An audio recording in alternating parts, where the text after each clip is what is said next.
प्यारे दोस्तों नमस्कार। मैं राजीव उपाध्याय यायावर सहारनपुर के इतिहास पर पिछले 15 सालों से काम कर रहा हूं और आपको एक ऐसी यात्रा पर ले चलता हूं जो आपको सहारनपुर के इतिहास, सहारनपुर के भूगोल, सहारनपुर के पर्यटन, सहारनपुर की संस्कृति, इन सब से आपका परिचय कराएगी। मित्रों, हमें अपने जनपद को क्यों जानना चाहिए? पहले एक प्रश्न उठता है कि हम क्यों जानें। देखिए, हम दुनिया को जानते हैं और दुनिया के विषय में पढ़ते हैं। हमारा सारा पाठ्यक्रम, हमारी सारी शिक्षा दुनिया को बताने में है। हमने कभी नहीं पढ़ा कि हमारा जो क्षेत्र है उसकी नदियाँ कैसी हैं, उसकी भूमि कैसी है, उसमें लोग कैसे रहते हैं, उसकी संस्कृति कैसी है, हमारी परंपराएं कैसी है, हम कहाँ से निकले हैं। जब तक हम ये नहीं जानेंगे कि हम कौन थे तो हम भविष्य में तरक्की नहीं कर सकते। आज वर्तमान में आप देखते हैं कि कोरोना काल में रोजगार की एक समस्या भी पैदा हुई है और रोजगार के लिए हम बाहर की ओर भागते हैं। कोई बेंगलोर जा रहा है, कोई विदेशों की ओर देखता है। क्यों देखता है? क्योंकि वो अपनी धरती को जानता ही नहीं, वो अपनी भूमि को जानता ही नहीं है, वो अपने क्षेत्र की उत्पादक क्षमता को जानता ही नहीं। जब विद्यार्थी को यही नहीं पता होगा कि मेरे आसपास कौन सी नदियाँ है, क्या यहाँ प्राकृतिक संसाधन है, क्या यहाँ का इतिहास है, क्या भूगोल है, तो वो यहाँ काम क्यों करेगा?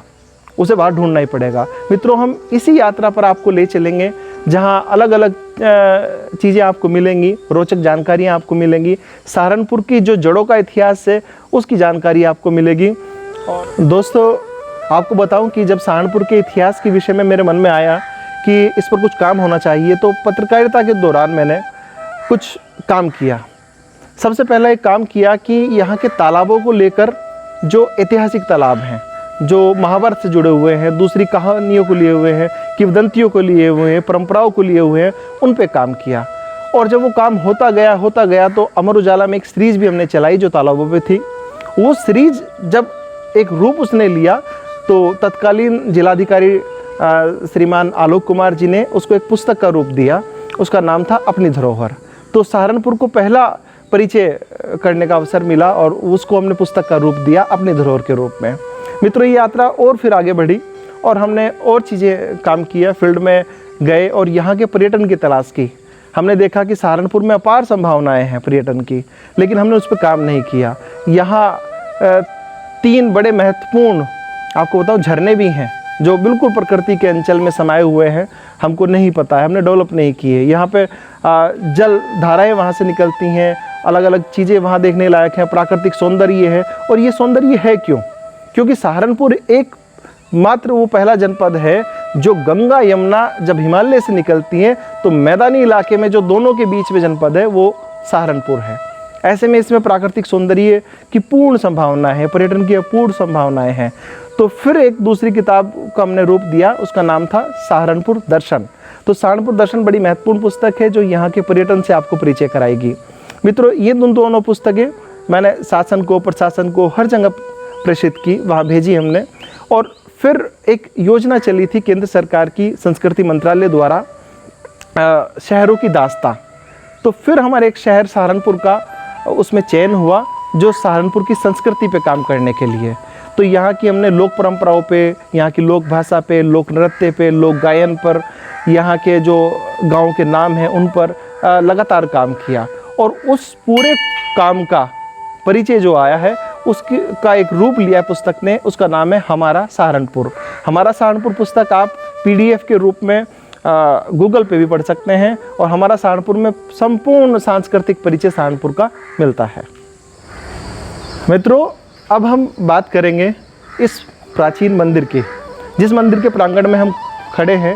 ये बहुत प्राचीन है, बेहद पवित्र है और गांव सोराना में ये मंदिर है।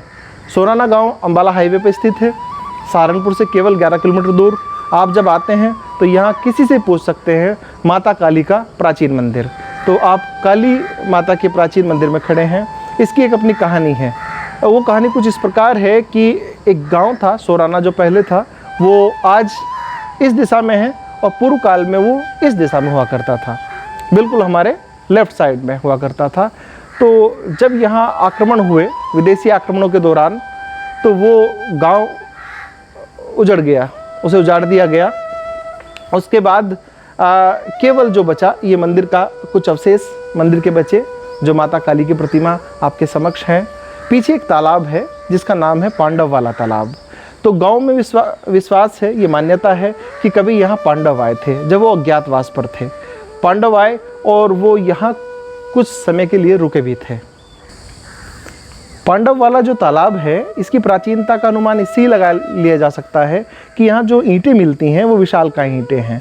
उनका जो आकार है, जो परिमाप है, वो सिंधु घाटी सभ्यता और उत्तर जो हड़प्पन कालीन जो ईंटें मिलती है उनसे मिलता है। तो वो ईंटें अक्सर कर यहाँ तालाब में निकलती रहती हैं। इसके चारों तरफ उन ईंटों से कभी पक्का परिसर बना हुआ था। आज गांव में वो प्राचीन तालाब बेहद उपेक्षित पड़ा है, जिसे सजाया संवारा जा सकता है। इस क्षेत्र को पर्यटन के रूप में विकसित किया जा सकता है, ये संभावनाएं यहाँ पर है। दोस्तों, हम ऐसी ही कुछ यात्राओं पर आपको लेकर चलेंगे जो सहारनपुर के धार्मिक, ऐतिहासिक और पर्यटन की दृष्टि से महत्वपूर्ण स्थल से आपको रूबरू कराएगी। तो मिलते हैं नेक्स्ट वीडियो में।